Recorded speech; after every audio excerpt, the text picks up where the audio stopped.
Yo, check the mic, 1, 2. Real Courier stories, turn it up loud. Deliverychixx running the game. Yeah, let's get into it. Hello, amazing delivery darlings. Tracy here, and welcome to the Deliverychixx podcast. We're all about sharing genuine experiences from the world of couriers. A huge thank you to everyone who's tuning in for our very first episode. We're absolutely delighted to have you join us on this exciting adventure.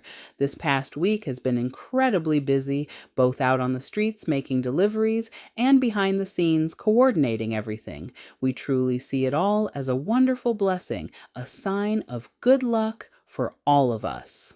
While you're out there hustling, keep your chin up and stay connected, because you never know what fantastic opportunities might be just around the bend.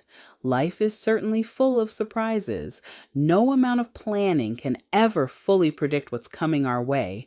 Some of it's fantastic, some less so, and some is just wonderfully uncertain. We've heard so many incredible courier stories this week, but a few really stood out.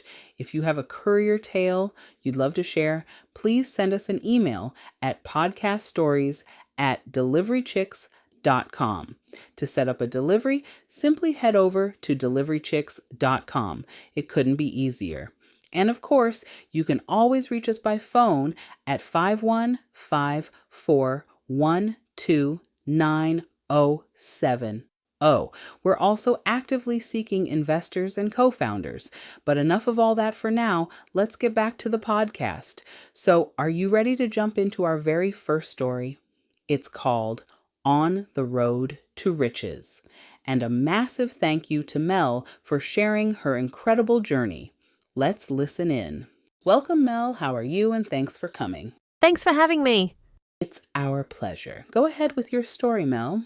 Hey everyone, what's up? I'm Mel, and I've got a story for you today that really flipped my life upside down in a good way. So, I've been a delivery driver in Melbourne for a while now. It's not the most glamorous job, but hey, it pays the bills.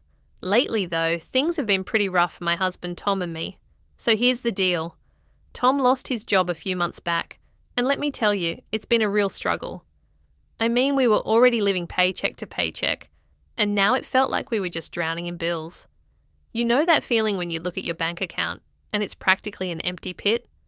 Yeah, that was us. One day, I came home to find that bright yellow disconnect notice for our water service sitting on the kitchen counter.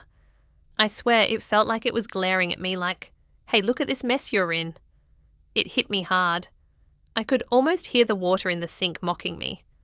I remember sitting there thinking, how did we end up here? Every morning I'd wake up, brew a strong cup of coffee, like I needed that caffeine boost to survive, and sit at the table staring at those bills piling up. I could see the stress etched on Tom's face too.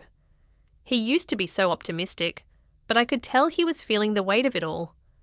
It was starting to get to both of us, you know? Then, one particularly dreary afternoon, I had a delivery to make to this high-rise building in the city. It was pouring rain, and honestly, my mood matched the weather. I parked my car and made my way inside, trying to shake off the worries swirling in my head. As I walked through the lobby, I couldn't help but notice how fancy everything was. I mean, marble floors and posh elevators. It felt like a whole other world compared to my reality. When I finally reached the penthouse, I knocked on the door, and this friendly-looking guy in his late 50s answered. He had this warm smile that made me instantly feel at ease. Hey, how's it going? He asked, and I could tell he genuinely wanted to know. So I handed him his food and we started chatting. I found myself opening up about how things had been tough since Tom lost his job. Honestly, it felt nice to talk to someone who seemed to care. He nodded along, sharing some stories about his own struggles. It was refreshing to connect with another human being, you know. Just when I was about to leave, he reached into his pocket and pulled out an envelope. Here, he said, handing it to me. I want you to take this. I was like, what? Why? I mean, I was totally confused but also a bit intrigued. He just smiled and said, trust me, it's for you. Do something good with it. I hesitated for a sec, but there was something about his kindness that made me take it. I said thanks and was on my way. Once I got back to my car, I couldn't help myself. I opened that envelope right then and there. My heart nearly stopped. Inside was a $1,000 tip. I sat there for a moment, just staring at the money, feeling a mix of disbelief and excitement wash over me. I mean, this could actually help us pay off our overdue bills. I felt a rush of hope, like I could finally breathe again. When I got home, Tom was sitting at the kitchen table looking super stressed. I couldn't contain my excitement and blurted out the news about the tip. For a moment, he just stared at me, wide-eyed, like he couldn't believe it. Then he jumped up and we hugged each other tight, laughing for the first time in ages. It was such a relief to feel that joy again. We sat down together and started talking about how to use that money. It was wild to think we could finally take care of that water bill and maybe even catch up on a few other things. I suggested we could save a bit for a weekend getaway. We hadn't had a break in ages and it felt good to dream a little. That night, we went to bed feeling lighter. The stress that had been weighing us down started to lift. I remember lying there, thinking about that man and his unexpected kindness. I knew I wanted to pay it forward somehow. In the weeks that followed, I made it a point to look for ways to spread that kindness. I started leaving a little extra tip for the barista at my favourite cafe, or helping out a fellow driver if I saw they were in a tough spot. Even small things made me feel good, like putting a smile on someone's face.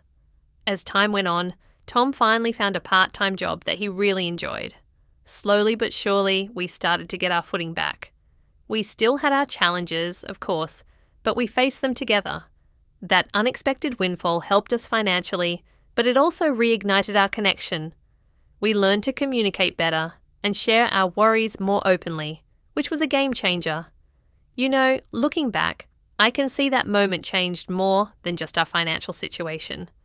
It reminded us that there are good people in this world willing to help out, and that kindness can come from the most unexpected places. It also taught us the importance of keeping hope alive, even when things seem pretty bleak.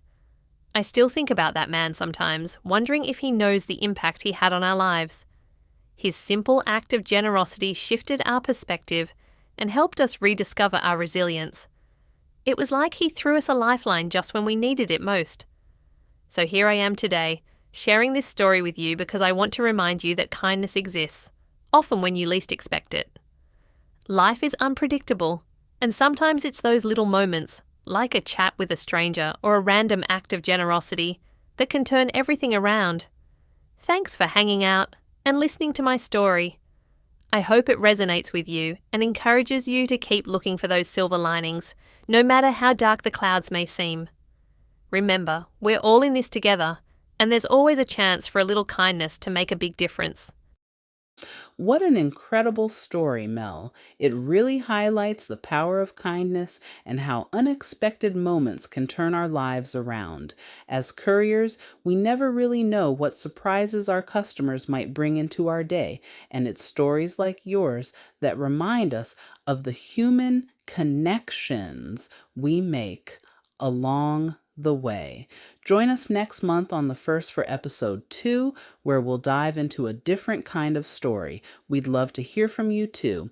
If you're a courier with an experience to share, email us at podcaststories@deliverychixx.com.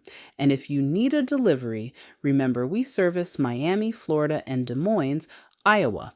Placing your delivery requests is super easy on our website, or you can call us at 515-412-9070. Plus, we're hiring in Miami, Des Moines, Atlanta, Rockford, Charlotte, Seattle, and San Francisco for various courier roles. Thanks for tuning in, everyone. We'll see you in July. Take care, my courier friends. Peace out for now. Yo, check the mic, 1, 2. Real Courier stories, turn it up loud. Deliverychixx running the game.